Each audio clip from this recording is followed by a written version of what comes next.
This is a tier list. I will rank the tiers in tier lists in the format of a tier list, and it's not a joke. I'm ranking each tier unironically.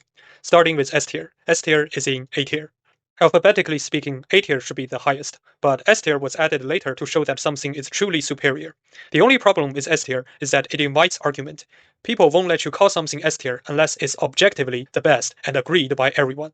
But people today can't agree on anything, so if you don't like arguing or debating with people, then S tier might give you a headache. A tier is in S tier. With S as a top, A becomes this sweet spot where you can strongly like something, but you're not saying it's flawless. Even when people argue, you can say that you do have a point, but that's why I didn't put it in S tier. Now, B tier is in F tier.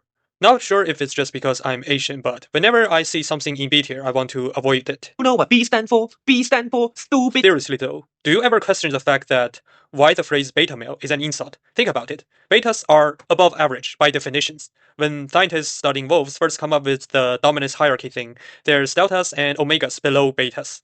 And yet betas are the one getting bullied. Why? It's because betas are in B tier. The label of B tier says pretty good, but the vibe says not good enough. There's a dissonance between what B tier theoretically means and what emotion it invokes, and that's a really big downside, because the whole point of a tier list is to bridge the gap between actual rigorous measurements and people's intuition, and B tier is not helping at all. In fact, it's helping in the opposite direction. And to avoid this situation, you can insert something like a A- tier to above B tier to represent things that are good but not good enough to make it to A tier, or just simply power creep the entire tier list with X plus tier or SS tier. And yes, it will make the tier list longer, but it will make your tier list more accurate in terms of vibe. C tier is in D tier. C tier is a perfect middle, but not really, because if you are gonna adjust the tier list by adding or removing a tier, it's no longer the middle. And tier lists actually doesn't even need a perfect middle, because people come to tier lists to see what's best and what's worse. Nobody care about things in the middle. D tier is in S tier. It's a place where you can clearly show people that something is bad, but with a minimum amount of feeling hurts. Human beings are more sensitive to negativity, so for positives, we want to exaggerate it a little bit, but for the negative, we want to be as gentle as possible. In comparison, E tier is kind of pointless, so E tier is in F tier. If it is so bad, why not just put it in F tier? And if you don't want to hurt people's feeling, why not just put it in D tier? I see a lot of tier lists simply remove E tier because of how useless it is. My college actually doesn't have E as well.